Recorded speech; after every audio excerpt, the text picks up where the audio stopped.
नमस्कार, मैं हूं रवि रंजन। आप देख रहे हैं विमर्श न्यूज़ लाइव। इस समय आप जुड़ गए हैं विमर्श न्यूज़ के फेसबुक पेज से। हर रोज शाम को 5 बजे दिन भर की 5 बड़ी खबरों के साथ हम हाजिर होते हैं। फेसबुक लाइव के साथ आपसे चर्चा शुरू होती है। खबरों पर चर्चा करने के लिए हर रोज हमारे साथ कोई ना कोई अतिथि के तौर पर रहते ही हैं। आज हमारे साथ, क्षमा करें,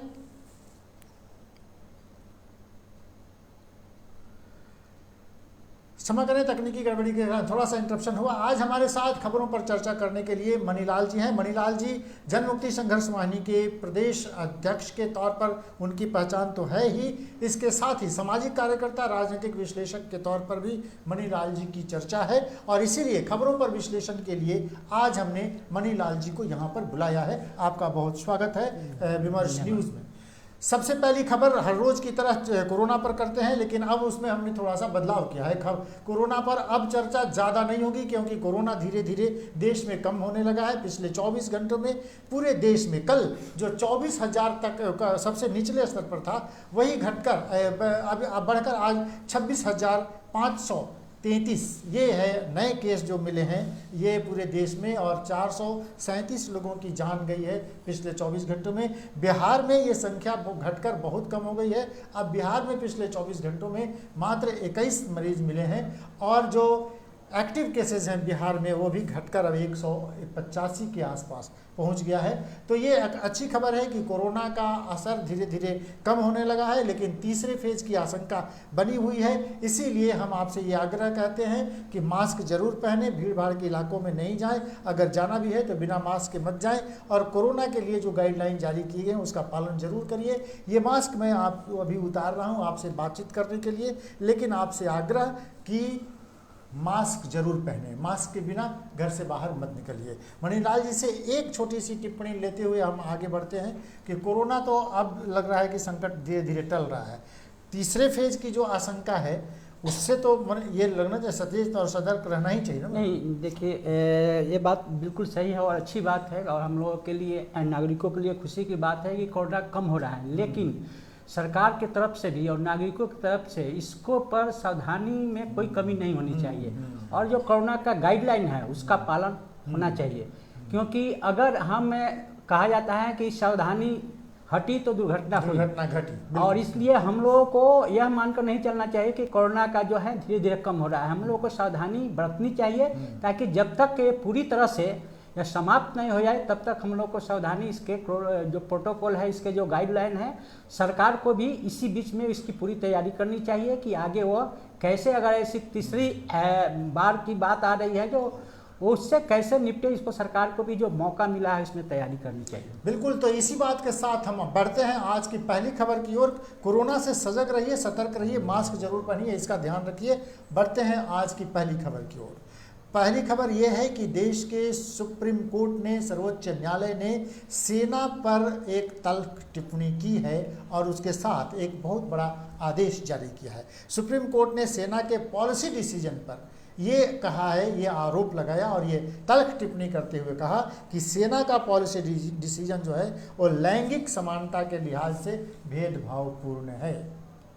ये सुप्रीम कोर्ट का, इसी टिप्पणी के साथ सुप्रीम कोर्ट ने एक आदेश जारी किया, और अब से देश की लड़कियां एनडीए की परीक्षा में, जो नेशनल डिफेंस एकेडमी है, उसकी परीक्षा में अब शामिल हो सकती हैं। ये सुप्रीम कोर्ट ने आदेश दिया है। हम आपको बताते चलें कि 14 नवंबर 2021 को एनडीए की परीक्षा होने वाली है, और उसके लिए आवेदन जो मांगा गया था उसमें ये लिखा हुआ था, वो लाइन हम आपको पढ़ के आपको बताते हैं कि इसकी अधिसूचना जारी करते हुए एनडीए की तरफ से लिखा गया था कि एनडीए 2 परीक्षा के माध्यम से 400 रिक्तियों के लिए भारतीय नागरिक अविवाहित पुरुष उम्मीदवार ही आवेदन कर सकते हैं। इसी बात पर सुप्रीम कोर्ट ने टिप्पणी करते हुए लिखा कि ये सेना का पॉलिसी डिसीजन जो है वो लैंगिक समानता के लिहाज से भेदभावपूर्ण है, और इसीलिए अब लड़कियों को भी एनडीए की परीक्षा में शामिल होने की अनुमति सुप्रीम कोर्ट ने दे दी है। अब ये कितनी अच्छी बात है। अपने देश में बेटियों को लेकर जो बात चल रही थी, अभी कल ही प्रधानमंत्री ने देश के खिलाड़ियों से बातचीत करते हुए ये कहा था कि बेटियों ने देश का मान बढ़ाया है, 15 अगस्त के भाषण में प्रधानमंत्री ने देश के सैनिक स्कूलों में लड़कियों के लिए उनके एडमिशन के लिए एक रास्ता खोल दिया, एक बहुत बड़ा हुआ। उधर हम देख रहे हैं कि अफ़गानिस्तान में जो समस्या खड़ी हुई है, वहाँ महिलाओं और बेटियों के लिए जो जितनी बड़ी समस्या खड़ी हो गई है, अपने देश में सुप्रीम कोर्ट की इस तल्ख टिप्पणी के साथ जो आदेश जारी किया कि लैंगिक भेदभाव सेना के डिसीजन पॉलिसी मेकर्स वो नहीं कर सकते और एनडीए की परीक्षा में अब लड़कियां भी शामिल होगी। 14 नवंबर 2021 को परीक्षा होने वाली है और उसके लिए आवेदन मांगा गया है। तो ये इस खबर को आप किस तरह से देखते हैं? देखिए, इसके लिए हम सुप्रीम कोर्ट को धन्यवाद देते हैं कि उन्होंने इस तरह का आदेश दिया और यह बहुत ही दुखद है कि आज़ादी के 75, 76, 77 सालों के बाद भी हम लैंगिक समानता को हम कम नहीं कर सके हैं और यह सुप्रीम कोर्ट को आदेश देना पड़ रहा है। यह तो सरकार को पहले डिसीजन लेना चाहिए था कि इस तरह से क्यों लड़कियों के साथ लड़कियां आज कंधे से कंधे मिलाकर चल रही है, देश के सर्वोच्च पोस्ट को वह संभाल रही है, तो फिर उसको सेना में जाने के लिए और क्यों उनको मना किया जा रहा है, ये तो बिल्कुल सही नहीं था। और सुप्रीम कोर्ट ने ऐसा करके देर से ही सही बहुत अच्छा काम किया है, इसलिए हम सुप्रीम कोर्ट को धन्यवाद देते हैं। चलिए आगे बढ़ते हैं। ये मणिलाल जी ने एक बहुत अच्छी बात कही है कि ये सुप्रीम कोर्ट का ये फैसला ये स्वागत योग्य है। इसके पहले ही देश के प्रधानमंत्री ने ये कह दिया था कि सैनिक स्कूलों में लड़कियों को एडमिशन करने के लिए उनको छूट मिल गई है। अब एनडीए में लड़कियां जा सकती हैं और महिला अधिकारी सेना में उच्च अधिकारी बन सकती हैं। ये एक बहुत अच्छी बात हुई है। बढ़ते हैं अगली खबर की ओर। जैसा कि मैंने बातचीत में कहा, 15 अगस्त जिस दिन देश को आज़ादी का जश्न हम लोग मना रहे थे, अफ़गानिस्तान में गुलामी की जंजीरों में लोग जकड़ते जा रहे थे और उसी दिन तालिबान ने अफ़गानिस्तान पर हथियार के बल पर कब्जा कर लिया। अब अफ़गानिस्तान में तेज़ी से हालात बदल रहे हैं। अब तालिबान भी अपने आप को अलग दिखने के लिए कल के प्रेस कॉन्फ्रेंस में तालिबान की तरफ से जो कुछ कहा गया, उसमें कहा गया कि महिलाओं को भी हम काम करने देंगे, उनको भी पढ़ने का मौका देंगे और महिलाओं के साथ शरिया कानून के मुताबिक जो कुछ भी होगा वो सब उसी कानून के मुताबिक चलेगा। लेकिन महिलाओं को कई जगह पर उनको छूट देने की बात कही थी। लेकिन इस बात के साथ ही आप देखेंगे जो तस्वीरें आ रही हैं अफ़गानिस्तान से कि अगर दुकानों पर बोर्ड है और उस बोर्ड पर किसी महिला की तस्वीर है तो उसको रंग दिया गया, उसको काले रंग से पेंट कर दिया गया। खुलेआम सजा देने की भी घटना चल रही है। एक वीडियो भी जारी हुआ है कि किस तरह से लोगों का सर मुड़ के और उसमें कालिख पोत के चोरी के आरोप में और दोनों हाथ पीछे बांध कर सड़क पर बैठा दिया गया। इसके अलावा दीवार फांद रहे लोगों पर सीधे आम सरेआम गोली चलाई गई। ये सब कुछ हो रहा है और किस तरह से जहाज़ पर लटक कर लोग भाग रहे हैं, अपनी जान गंवा रहे हैं, ये सब हो रहा है। लेकिन इसके बीच एक बड़ी खबर अभी जो आज की जो बड़ी खबर है वो ये है कि अफ़गानिस्तान में फ्रंट नॉर्दर्न अलायंस ने तालिबानियों के खिलाफ लोहा लेने का ऐलान कर दिया है, जंग का ऐलान कर दिया है। अफ़गानिस्तान के उत्तरी इलाके में और ख़ास तौर पर पाकिस्तान के आसपास के बॉर्डर के इलाके में जो नॉर्दर्न अलायंस जो है उसका ऐलान जो किया है, उन्होंने हथियार उठा लिया है और ये कहा है कि तालिबानियों को देश पर कब्जा नहीं करने देंगे। हम आपको बताते चले कि तालिबानी हुकूमत के बीच पंजशीर घाटी में नॉर्दर्न अलायंस का झंडा फहराया गया और वहाँ पर 2001 के बाद पहली बार ऐसा हुआ। ऐसी खबर आई है कि तालिबान से बचने के लिए जो अफ़गानिस्तानी सैनिक जो छिप गए थे वो सब एक बार बाहर निकल गए हैं। ये पंजशीर घाटी का इलाका है, वो बाहर निकल गए हैं। ये अफ़गानी पॉलिटिशियन अहमद शाह मसूद के बेटे अहमद मसूद की अपील पर पंजशीर में एक जुटान हुआ है और पंजशीर में अफ़गानी पब्लिक जो है, वहाँ की आम जनता है और उसके साथ अफ़गान सैनिक के जो सिपाही भागकर पंजशीर में छिपे हुए हैं, उन सब ने मिलकर ये ऐलान कर दिया है कि वो तालिबान के खिलाफ लड़ेंगे, उनको आगे नहीं बढ़ने देंगे।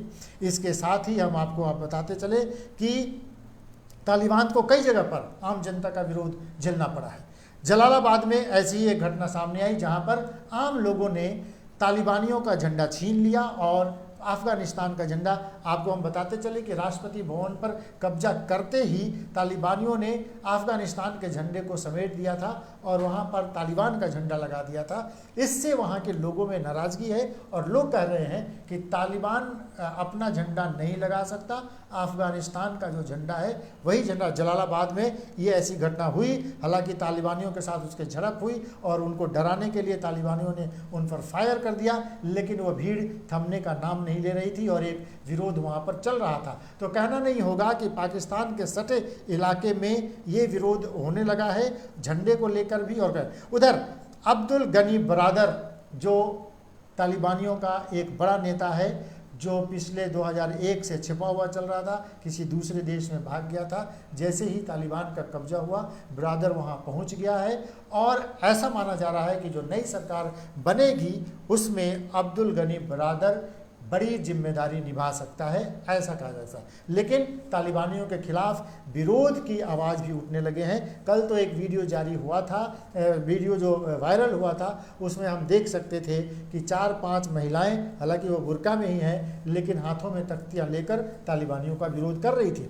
तो ये तालिबान का जो बदल रहा है, रोज़ रोज़ जो वहाँ पर स्थिति बदल रही है। अब ये नई बात आई है कि पंजशीर में एक तो लोग सर उठाने लगे हैं और ये बात आपको हम ये चर्चा में शामिल करते हुए कि 34 जिलों में से 19 जिलों पर तालिबानियों का कब्जा था और इसी बीच में उन्होंने काबुल को कब्जा कर लिया, लेकिन बाकी जिलों में अभी भी उनका विरोध हो रहा है। आपको लगता है कि ये विरोध जो हो रहा है वो सक्सेस होगा या नहीं? देखिए, बंदूक के साये में बहुत दिनों तक कोई शासन को बनाए नहीं रखा जा सकता है।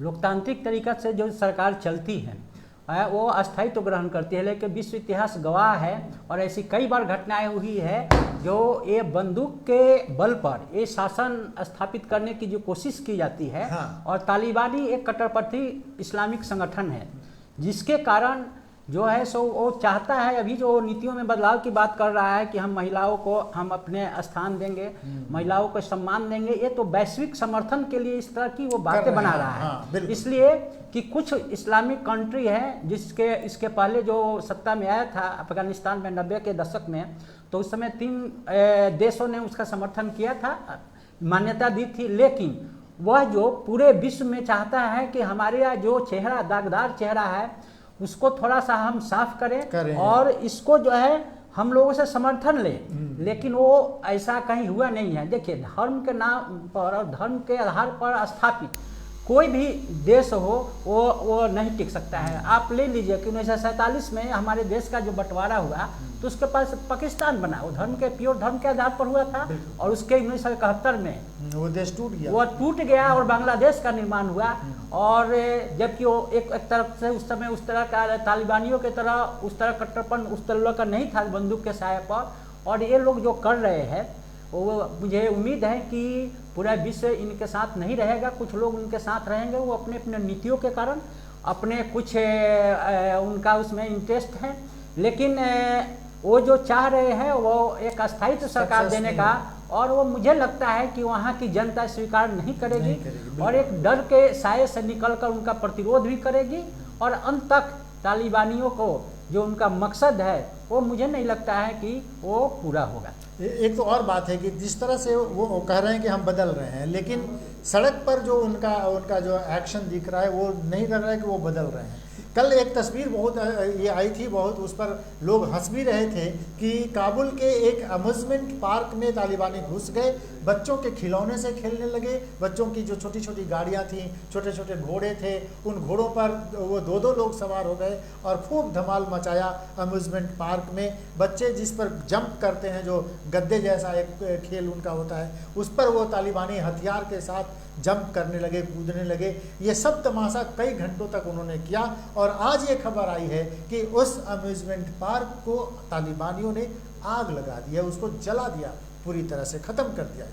ये कैसी सोच है, कैसी मानसिकता है? जहाँ पर आप खेल रहे थे वहाँ एक जिम में ये लोग घुस गए और जिम को वो यंत्र जो नहीं चला पा रहे थे किस तरह से वो कर रहे थे, और आज बच्चों के खेलने वाली इस जगह को पूरी तरह से जला दिया है और ये कह रहे हैं कि हम बदल रहे हैं। इसी बीच अमेरिका के जो बाइडेन जो राष्ट्रपति हैं उनका विरोध उनके देश में ही रिपब्लिकन पार्टी की तरफ से तो हो ही रहा है, उनके अपने जो करीबी लोग हैं उनका विरोध करने लगे हैं। इसी बीच ताइवान की तरफ से जो खबर आई है कि अफगानिस्तान में तालिबान के प्रभुत्व के बाद अब सोशल मीडिया में अमेरिकी सेना की वापसी की तुलना साइगोन के पतन से की जा रही है। और चीन ने एक चुटकी लेते हुए कहा कि ताइवान के लोगों को सोचना चाहिए अफगानिस्तान से भागने वाली अमेरिका क्या उनकी रक्षा कर सकती है। ये एक अमेरिका के राष्ट्रपति की देश भर में ही नहीं दुनिया भर में अब उनकी बुराई होने लगी। नहीं ना, ये बात बिल्कुल सही है कि देखिए जो कोई भी काम जो अस्थायित्व वाला है, उस अस्थायित्व वाला काम में अगर और तो उसका लोग मान्यता देते हैं, तो वैसा काम जो अगर ये मान लें कि लोग तालिबानी लोगों को जो समर्थन देंगे अपने इंटरेस्ट में, तत्काल में हो सकता है कि उनको फायदा लगे, अमेरिका हो उसमें, चाइना हो या जो भी हो, लेकिन उनके लिए उनके निवासी वहाँ के जो लोग रहने वाले हैं, वहाँ के नागरिक ही विरोध इसलिए करेंगे कि अंततः उसका रिजल्ट अच्छा नहीं होने वाला है। और रही बात की तालिबानियों की, तो वो लोग आपसी खुद उस देश में अफगानिस्तान के नागरिक वहाँ विरोध करेंगे तो करेंगे ही, और इस तरह की आपस में सत्ता के लिए जो संघर्ष होता है, बिल्कुल। और हाँ देखिए लूट के चीज में जब बंटवारे में देखते हैं कि बड़े बड़े लोग जो आपस में जो बदमाश गिरोह है या जो डकैत गिरोह है जो लूट के माल के बंटवारे में आपस में मारे जाते हैं और आपस में नष्ट हो जाते हैं, उसी तरह का जो सत्ता का जो संघर्ष है, जो बंदूक के बल पर सत्ता का संघर्ष है, ये आपस में ये लोग लड़कर और सत्ता के लिए ये लोग खुद कमजोर हो जाएंगे, और एक ऐसा समय आएगा जब वहाँ के नागरिक उठ खड़े होंगे और फिर इनका जो पतन होगा। मुझे लगता है कि इसमें बहुत सारे जो अमेरिका हो या जो भी देश हो अपने अपने कूटनीतिक ढंग से उसका समर्थन कर रहे हैं, जो अच्छा नहीं है, और उसका हम लोग उसका समर्थन नहीं। भारत के राष्ट्रीय सुरक्षा परिषद की बैठक के बाद प्रधानमंत्री ने चिंता जाहिर की कि अफगानिस्तान में फंसे जो भी भारतीय लोग हैं, चाहे वो किसी जाति धर्म संप्रदाय के हों, खास तौर पे हिंदू और सिखों को वापस लाने की बात तो वो कह चुके थे। फिर बाद में उन्होंने कहा कि किसी भी अफगान नागरिक जो भारत में आना चाहते हैं, जो हमारे मित्र हैं, हम उनके लिए कोशिश करेंगे कि उनको ले आएं, और भारत की तरफ से ये कोशिश लगातार जारी है। कल ही सेना के जहाज़ से 147 लोगों को लाया गया था और आज भी ये कोशिश जारी है। तो भारत ये कोशिश कर रहा है कि हमारे जो नागरिक वहाँ फंसे हुए हैं, और उसके अलावा जो भारत को चाहने वाले जो अफगान नागरिक हैं, जो आना चाहते हैं कुछ लोग, उनको भी वो लेकर आना चाहते हैं। ये एक अफगानिस्तान की पूरी खबर पर, पूरी स्थिति पर, हालात पर हमारी नज़र है, और हर रोज़ हम आपको उससे जुड़ी खबरें दे ही रहे हैं। बढ़ते हैं बिहार में बाढ़ की स्थिति पर। हमारी आज की ये तीसरी खबर। बिहार में बाढ़ से हालात बेकाबू होते जा रहे हैं। हालांकि एक अच्छी खबर ये आई है कि बनारस से लेकर माने बक्सर से लेकर पटना तक गंगा के जलस्तर में तेज़ी से उसका जलस्तर घट रहा है। अब पानी घटने लगा है, तो राजधानी पटना पर जो खतरा मंडरा रहा था, अब वो लगता है कि खतरा धीरे धीरे टल गया है। लेकिन इसी बीच बेगूसराय से एक बड़ी नाव दुर्घटना की खबर आई है। अब से थोड़ी देर पहले बेगूसराय में एक नाव में 10 लोग सवार थे, जो नाव अचानक डूब गई, जिसमें से 8 लोग किसी तरह से उसमें से निकल गए, लेकिन 2 लोगों की मौत हो गई। ऐसा बताया जा रहा है कि कुछ लोग लापता ही हैं, लेकिन 8 लोगों के निकल जाने की और 2 लोगों के मर जाने की खबर आई है। इसी बीच 16 जिलों में बाढ़ से हाहाकार है, 32 लाख से ज़्यादा लोग प्रभावित हैं। हम आपको ये क्षमा याचना के साथ कि कल जब हम ये खबर आपको बता रहे थे, तो हमने ये बताया था कि 500 प्रखंडों में बाढ़ का असर है, और कल के हमारे अतिथि चक्रवर्ती अशोक प्रियदर्शी ने इस खबर का खंडन भी किया था। उन्होंने कहा था कि लगता नहीं कि 500 प्रखंडों में, ये कहने में कल गलती हो गई थी। असल में वो 500 प्रखंड नहीं है, 500 पंचायत हैं। मैं आपको एक बार पूरी खबर एक बार फिर से आपको बताऊं कि 96 प्रखंडों के 670 पंचायत, 96 प्रखंडों के 670 पंचायतों में बाढ़ की स्थिति बहुत ही खराब है। लोग ऊंचे जगहों पर शरण लिए हुए हैं। पटना के कलेक्टेरिएट में, माने जहां डिस्ट्रिक्ट मजिस्ट्रेट का दफ्तर है, वहां पर बड़ी संख्या में लोग उस कलेक्टेरिएट परिसर में अपने मवेशी अपना सामान, घर बार का जो कुछ भी लेकर लोग आए हैं वहां बस गए हैं। शमशान घाटों पर पानी चढ़ जाने के कारण सड़क पर शव जलाए जा रहे हैं। ये तमाम स्थिति बनी हुई है। लेकिन आज नीतीश कुमार ने फिर कुछ इलाकों का, खगड़िया के आसपास और उस इलाकों में वो गए हैं और एरियल सर्वे किया है और कहा है कि हालात पर उनकी नज़र है। लेकिन बेगूसराय के बछवाड़ा में 8 लोग जो पानी में डूब गए थे, जिसमें से 6 लोगों को निकाल लिया गया है, 2 लोगों की मौत हो गई है, ये खबर है। तो बिहार में बाढ़ से हालात माने कह सकते हैं बदतर हालात है। वो देखिए, बिहार के ये नियति है, बिहार की 38 जिला में जो है, जो आपको अधिकांश उत्तर बिहार से लेकर और फिर कोसी के इलाकों में जितने भी ज़िले हैं, उनकी ये नियति है कि बाहर हर साल आती है और सरकार हर बार कहती है कि हम पहले से अच्छा बेहतर प्रबंधन कर रहे हैं। लेकिन बहुत सारी रिपोर्टें जो मीडिया के माध्यम से नहीं आ पाती है कि कितने लोग बाहर से लोग मर जाते हैं, उसमें बह जाते हैं। और मैं कल आ रहा था, मैं दीघा घाट के पास देखा कि आपने जो सही कहा कि रोड पर शव जलाए जा रहे थे और वहाँ पर लोग जो है दियरा क्षेत्र के लोग वहाँ लोग शरण लिए हुए हैं, बाढ़ पीड़ित लोग शरण लिए हुए हैं। और पूरा का पूरा बिहार आप देखिएगा, कुछ दिन पहले एक अखबार में आई थी बात कि 100 लोग जलाने के लिए दरभंगा या मधुबनी में कि लोग पानी के बीच में किसी तरह से लोग 100 को जलाने का व्यवस्था किए थे। और रह गए कि फसलों का जितना नुकसान हुआ, अभी इधर चले जाइएगा तो पूरा का पूरा सब्जी जो था किसानों का वो पूरा का पूरा खत्म हो गया। उसके बाद पूरा धान का जो था वो खत्म हो गया। तो बाढ़ जो एक नियति है और इस बाढ़ को सरकार जितना भी कह ले, वो सरकार जब बाढ़ आती है तो सरकार बहुत सारा हवाई सर्वे करे या जो भी करे, जो भी दावे करे, लेकिन इससे कुछ फर्क नहीं पड़ता है। इसलिए जो लोग हैं वो नियति से अपना वो नियति मानते हैं और हर साल उसको झेलते हैं। हर साल उनका फसल से लेकर और जान माल की मतलब क्षति होती ही रहती है। अब तक 16 लोगों की पुष्टि हुई है कि मरे हैं, लेकिन हर रोज नाव पलटने से जो नहीं, ये बिल्कुल मैं गलत बता रहा हूँ कि ये 16 लोग, ये तो एक घटना में, मैं कई घटना छपरा में उधर देखा कि नाव से दुर्घटना में अभी लोग मर गए 16। और मैं बता दूँ, आप जब देखेंगे अब हकीकत कि जब नाव पर लोग चढ़कर दियरा के क्षेत्रों में या गंगा के क्षेत्रों में जो दियरा में खेती करने जाते हैं, उसमें एक नाव पर लोग कम से कम 50 तो 100 तो चढ़ते ही है। और जब नाव पलट जाती है तो यह आप कैसे कह सकते हैं कि 16 लोग पूरे बिहार में लोग मरे? नहीं, ये तो आंकड़ा आता ही नहीं है। और कल की घटना है कि तेजस्वी यादव जी जो प्रतिपक्ष के नेता है, वो जा रहे थे, उनकी नाव फंस गई टकरा कर, और जहाँ उनकी पूर्ण सुरक्षा हो। तो आप आम लोगों की बात कर सकते हैं कि ये सही रिपोर्टिंग नहीं है 16। और ये सरकार जो है इस पर कोई नहीं, सरकार का प्रचार तंत्र से यह है कि हम बाढ़ पीड़ितों के लिए करें। हाँ, एक बात जरूर होती है कि इसमें जो सरकारी तंत्र है, जो इसमें ब्यूरोक्रेट्स जो है, इसमें उनकी कमाई जो बन जाती है। क्योंकि लोग कहते हैं कि जो रिलीफ वगैरह का कोई ऑडिट वगैरह भी नहीं होता है और मैं समझता हूँ कि इन लोगों के लिए चाहते हैं कि हर साल बाढ़ आवे, ताकि वो जनता तो जाए अपना जो भी उनका नुकसान हो, मेरा नुकसान नहीं होगा, मेरा नुकसान क्या होगा, कि वो लोग चाहते हैं कि इस तरह का बाढ़ अगर 2-4 उनको मिल गया तो समझ लीजिए कि उनकी पोस्टिंग का पूरा हो जाएगा। पूरा उनका ये अभी हाल ही में रविंद्र कुमार जो पथ निर्माण विभाग के इंजीनियर पकड़े गए, जिनके घर से 2 करोड़ रुपए कैश और 2 करोड़ से ज़्यादा के गहने पकड़े गए। ये ऐसे ही अधिकारी वो मनाते रहते हैं कि बिहार में बाढ़ आ जाए। मैं जानता हूं कि मैं एक बात आपको बताता हूं कि एक वीडियो साहब हमारे यहाँ के ट्रांसफ़र हुए, तो उनको ट्रांसफ़र में मुखिया लोगों ने उनको स्कॉर्पियो खरीद कर और उस पर विदा किया। अब आप समझ सकते हैं, विदा किया उन पर, वो कहाँ से आए भाई? 15-16 लाख की गाड़ी को उनको दे दिया कि आपको विदाई समारोह में उनको दे दिया गया। ठीक ना, सरकार के पास नहीं जानकारी है उनके। देखिए नीतीश जी के जनता दरबार में आप देख लीजिएगा कि प्रतिदिन आप देखेंगे सोमवार को तो यह बात जाती है कि 10,000 कोई अधिकारी मांग रहा है, कोई 20,000 अधिकारी मांग रहा है। भ्रष्टाचार को जो जीरो टॉलरेंस की बात कर रहे हैं, उनके जनता दरबार में आपको दिखाई देगी कि क्या है। और वहाँ आप देखिए कार्रवाई के नाम पर वो क्या कहते हैं, देख लीजिएगा, उसी अफसर को कहते हैं दिखवा लीजिएगा।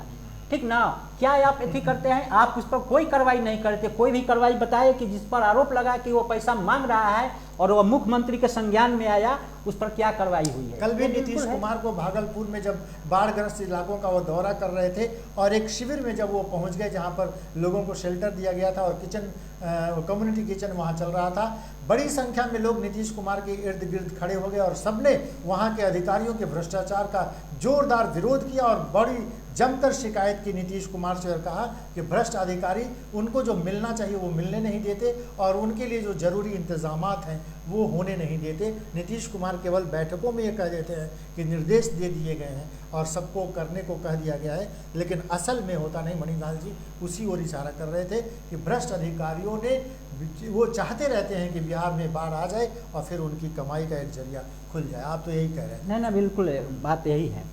चलिए, राजद सुप्रीमो लालू प्रसाद यादव के लिए एक बुरी खबर है। बुरी खबर ये है कि जिन मामलों की सुनवाई चल रही थी और अभी उनके कई मामले ऐसे हैं जिनमें उनको जमानत नहीं मिली है, उसमें से एक मामले की सुनवाई अब पटना में होगी और पटना में सीबीआई की विशेष अदालत के लिए एक जज नियुक्त कर दिया गया है जो उनके इस पूरे मामले की सुनवाई करेंगे। लालू प्रसाद यादव के उनके खिलाफ बिहार में दर्ज चारा घोटाला के आधा दर्जन मामलों की सुनवाई सीबीआई के स्पेशल जज करेंगे और स्पेशल जज की तैनाती भी कर दी गई है। इसमें लालू प्रसाद यादव की परेशानी बढ़ सकती है। झारखंड के डोरंडा कोषागार का जो मामला है चारा घोटाले का, उस मामले में आधा दर्जन ऐसे मामले हैं जिनकी सुनवाई अब पटना में। अब पटना में स्पेशल जज भी नियुक्त हो गए और अब ये सुनवाई यहाँ होने वाली है।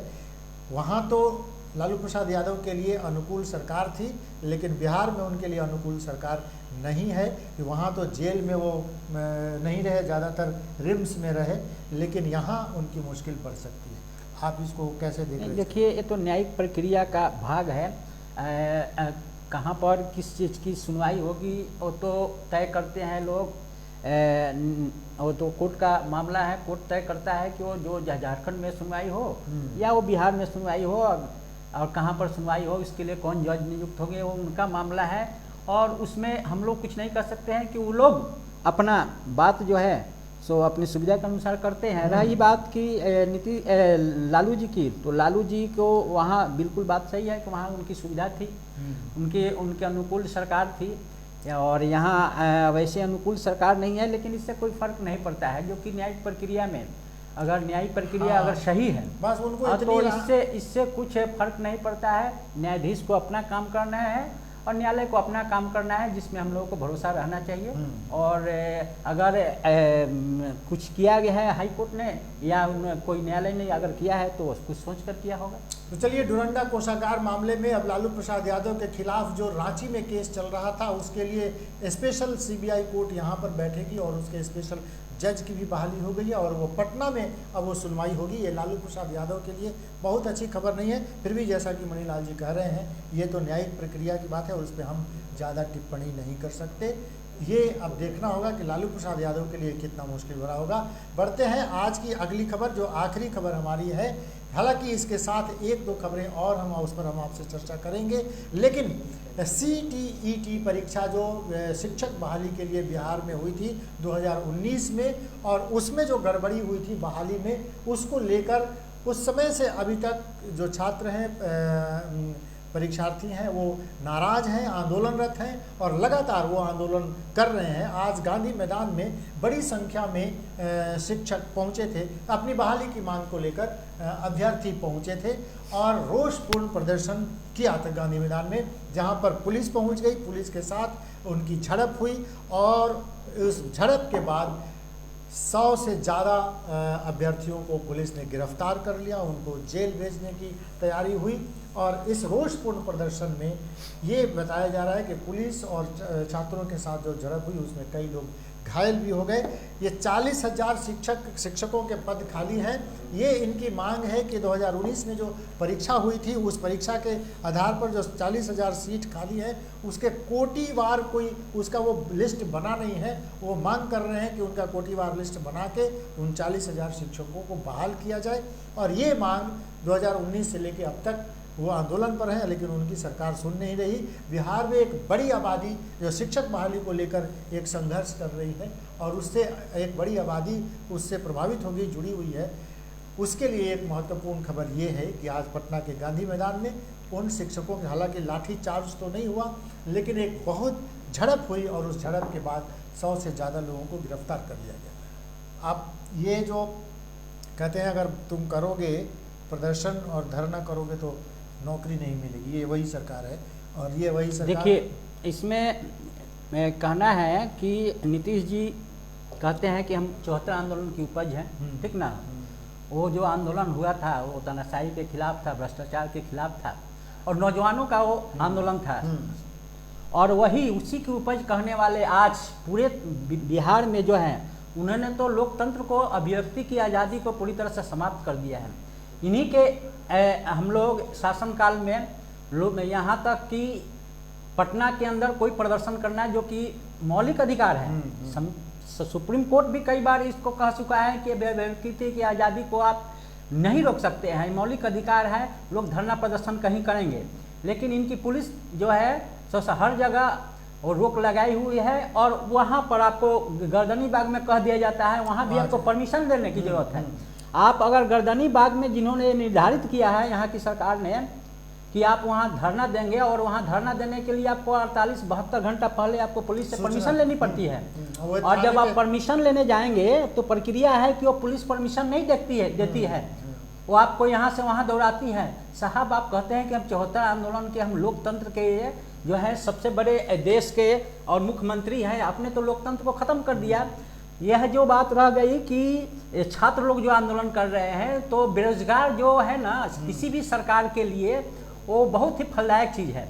उनसे आपको मैं बता दे रहा हूँ कि अगर 10 पोस्ट की बहाली अगर निकालती है सरकार, 100 पोस्ट की बहाली निकालते हैं, इसमें लाखों आवेदन पड़ते हैं, उसमें 500, 600, 1000 से कम पैसे नहीं लगते हैं। और वो पैसा जो जाता है और वर्षों, एक दशक तक परीक्षा नहीं होती है, हम लोग भी इसके कई शिकार हैं, उनका रिजल्ट भी नहीं रिजल्ट आता है और वो पैसा, उसी पैसे से पता नहीं कितनी सरकारें चलती है, उस पैसे का कुछ पता नहीं चलता है। और बेरोजगार तो रोज लाठी खाते हैं पटना की सड़कों पे। और रही बात है शिक्षक की बात, इतने दिनों से या 15 साल से शासन में है और 15 साल में आप ये जो 2006 में जो टीचर्स की बहाली हुई थी, आज तक उसकी जांच नहीं करवा पाए CID, उनका फोल्डर आज तक नहीं मिल रहा है। कितने फर्जी शिक्षक है वो, उसकी आज तक यह पता सरकार जब 15-16 साल में नहीं लगा सकी, तो ये सरकार के पास क्या मतलब ये विकल्प है। इसलिए ये जो भी छात्र लोग जो हैं, वो जो भी टीचर बहाली है, किसी भी बहाली की बात कर रहा हो, सरकार चाहती है कि इस तरह से उलझा कर हम रख दें कि कुछ लोग कोर्ट चले जाए, कोर्ट के बहाने से इस परीक्षा को रद्द कर दिया जाए, रोक दिया जाए। मैं कहूँगा, सरकार कहे कि मैं क्या करूँ, कोर्ट ने ऐसा कर दिया है। इसलिए ये बिल्कुल जो सरकार सोची समझी रणनीति के तहत वो काम करती है कि बेरोजगार लाठी खाता रहे, दौड़ता रहे, और जब चुनाव आएगा तो कहेंगे कि फिर हम 10 लाख नौकरी दे रहे हैं। जितने बेरोजगार होंगे फिर लोगों को एक आस जगेगी, नौजवानों को। तो ये सरकार के जो है नीति बिल्कुल गलत है। और नीतीश जी, मैं नहीं मानता हूँ कि वो लोकतांत्रिक प्रक्रिया को मानने वाले आज के डेट में रह गए हैं। वो उनको नहीं है, उनको सत्ता में बने रहने के लिए कोई जुगाड़ अपना करना है, बस यही। और उनकी सरकार लाठी की सरकार है। बिल्कुल बिल्कुल बिल्कुल लाठी की सरकार है। शिक्षकों ने ये मांग की है, जो अभ्यर्थी जो आज आंदोलनरत थे, जिनको पुलिस ने गिरफ्तार किया झड़प के बाद, उनकी मांग सिर्फ इतनी थी कि 6वें चरण में 2019 की जो CTET परीक्षा हुई थी, उसके 6ठे चरण में कोटिवार वो बनाकर, लिस्ट बनाकर 40,000 शिक्षकों की जो रिक्त है, पद रिक्त है, उस पर बहाली करिए। वो परीक्षा पहले से देकर, कुछ दिन पहले आप देखे थे कि शिक्षकों को बोले कि 10 रुपये बोरा बेचना है आप। एक कटिहार के शिक्षक ने बोरा बेचने के लिए वो अपना उस तरह का किया, तो उसको सस्पेंड कर दिया गया। ये क्या नीति है? आप उसको कहते हैं कि खाली बोरा आप बेचिए 10 रुपया में। इस तरह की बात शिक्षकों को से आप क्या करवा रहे हैं? और क्या MDM का उसी तरह का बात है कि इसमें इतना खर्च होता है। अब पता चला है कि अब एक जो सही संस्था उनको खाना पहुंचाएगी। बिल्कुल, और उसमें हमेशा खाना में कीड़े मिल जाते हैं, और कीड़े मिलेंगे, और वो क्या होगा, सब उन्हीं के माध्यम से इतना भ्रष्टाचार का वो सब केंद्र बनेगा। पूरी शिक्षा व्यवस्था को, खासतौर पे प्राथमिक और उच्च शिक्षा व्यवस्था बिहार की दोनों पूरी तरह से बर्बाद और नष्ट हो चुकी है। सरकार की चिंता इस पर नहीं है। शिक्षक तो पिछले 2-3 साल से आंदोलनरत है कि उनकी बहाली हो जाए। 40,000 शिक्षकों का पद रिक्त है जो मांग कर रहे हैं। उसके अलावा 94,000 शिक्षकों की बहाली होनी थी, जो अभी तक नहीं हुई है। बढ़ते हैं आज एक और महत्वपूर्ण खबर, जो राजनीति की खबर है, उस पर हम बस ऐसे ही प्रसंगवश चर्चा करते हैं। नरेंद्र मोदी, देश के प्रधानमंत्री नरेंद्र मोदी के बेहद करीबी, जिनको डार्क हॉर्स कहते हैं, ये हैं भीखू भाई दलसानिया। भीखू भाई दलसानिया गुजरात में संगठन मंत्री थे बीजेपी के। गुजरात में अभी चुनाव होने वाले हैं और चुनाव से ठीक पहले नरेंद्र मोदी के बेहद करीबी, डार्क हॉर्स जिनको कहते हैं, भीखू भाई दलसानिया को बिहार भेज दिया गया। आज ही भीखू भाई दलसानिया बिहार आए हैं और बिहार बीजेपी के संगठन मंत्री के तौर पर उन्होंने पदभार संभाल लिया। अब ये बात समझ में नहीं आ रही है कि जो रत्नाकर यहाँ संगठन मंत्री थे, इनको गुजरात में संगठन मंत्री बनाकर भेज दिया गया। जो बिहार में संगठन मंत्री रत्नाकर जी थे, उनको गुजरात बीजेपी का संगठन मंत्री बना के उनको वहाँ भेज दिया गया और नरेंद्र मोदी के बेहद करीबी उनको भीखू भाई को दलसानिया उनको बिहार में संगठन मंत्री बना दिया गया। अब चुनाव तो वहाँ होने वाले हैं गुजरात में, लेकिन बिहार में क्या कोई राजनीतिक फेरबदल वो करना चाहते हैं? क्योंकि नरेंद्र मोदी के बेहद करीबी माने जाने वाले भीखू भाई को बिहार लाया गया, लेकिन बिहार के संगठन मंत्री को गुजरात भेजा गया। तो गुजरात की राजनीति में कुछ फेरबदल होनी है कि बिहार में होनी है, ये एक चर्चा का विषय। देखिए, ये तो रही बात है सांगठनिक उनका मामला है, लेकिन चूँकि भाजपा एक कैडर बेस्ड पार्टी है और कैडर बेस्ड पार्टियों में होता है कि उनका संगठन बहुत प्रमुख होता है। संगठन का जो काम होता है वो सत्ता आती जाती रहे और सत्ता को जो बनाए रखते हैं उसमें उनके संगठन की भूमिका बहुत ही प्रबल होती है। और उसके जो लोग कैडर के जो लोग उसमें पदधारी, बड़े पदधारी हैं, उनका रोल होता है। इसलिए वो उसके अनुसार कहने के लिए वो कोई मंत्री है, कोई विधायक है, कोई प्रधानमंत्री हैं, लेकिन जो उनका मूल जो संगठन है, जो आरएसएस है, तो उनका ही चलता है, उनकी ही नीतियों को उनको लागू करना पड़ता है। वो जिसको चाहते हैं वो वहाँ पर उस पार्टी में और देश के सत्ता पर वो काबिज कर रहे हैं। और देश के सत्ता में मूल रूप से आप आज कहिए कि भाजपा नहीं, आरएसएस ही काबिज है।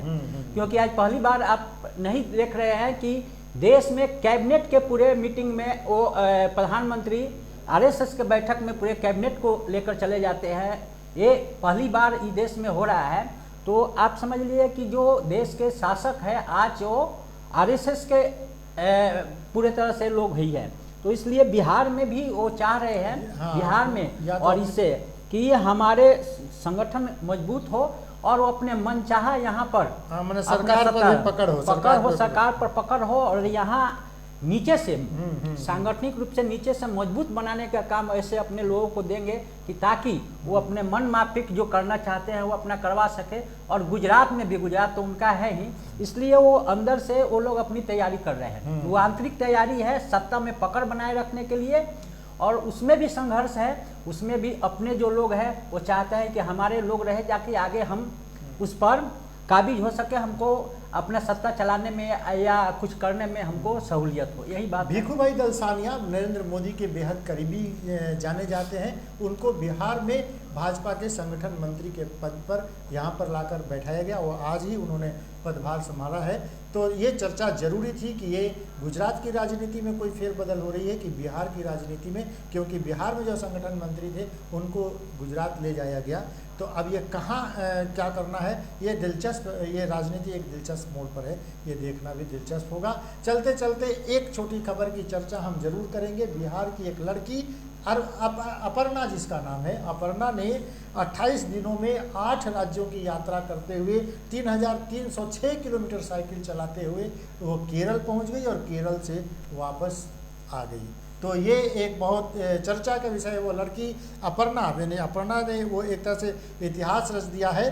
ग्रीन इंडिया अभियान पर वो साइकिल से निकली थी और नालंदा से चलकर वो केरल गई और केरल से फिर वापस नालंदा के बिहार शरीफ में आज वो पहुंची है। वहाँ पर उसका भव्य स्वागत हुआ, ढोल नगाड़ों के साथ लोगों ने उसका स्वागत किया और वो लोगों ने कहा कि 3306 किलोमीटर 28 दिनों में ये दूरी तय करना एक छोटी लड़की के लिए ये एक बहुत ऐसी बात थी कि उनका ये कहना था कि इसने इतिहास रच दिया। हालांकि किसी रिकॉर्ड में वो नहीं है, पर नालंदा के लोगों ने अपनी बेटी का स्वागत किया है। साइकिल से पर्यावरण की बात को लेकर केरल तक चली गई और केरल से फिर बिहार शरीफ वापस लौट आई। तो अपर्णा को इस पर बहुत बधाई और उसको शुभकामनाएं। इसी के साथ आज दिन भर की 5 बड़ी खबरों का ये सिलसिला यहीं ख़त्म होता है। कल शाम को 5 बजे फिर हम हाजिर हो जाएंगे दिन भर की 5 बड़ी खबरों पर चर्चा करने के लिए। आज मणिलाल जी थे, कल खबरों पर चर्चा करने के लिए कोई और व्यक्ति रहेंगे हमारे साथ। आप भी रहिए हमारे साथ, अपने कमेंट बॉक्स में कमेंट लिखिए, आप भी इस चर्चा में शामिल होइए। दिन भर की 5 बड़ी खबरों पर हर रोज़ शाम को 5 बजे हम चर्चा करते हैं। हमारे YouTube चैनल पर भी आप जाइए, वहाँ अगर आपने हमारे चैनल को सब्सक्राइब नहीं किया है तो उसे सब्सक्राइब कीजिए, बेल आइकन को भी ज़रूर दबाइए क्योंकि समय समय पर आपको नोटिफिकेशन वो मिलता रहे। हमारे वेबसाइट पर भी जाकर आप अच्छी अच्छी खबरें पढ़ सकते हैं। कल तक के लिए दीजिए इजाज़त, अभी तक के लिए बस इतना ही। नमस्कार।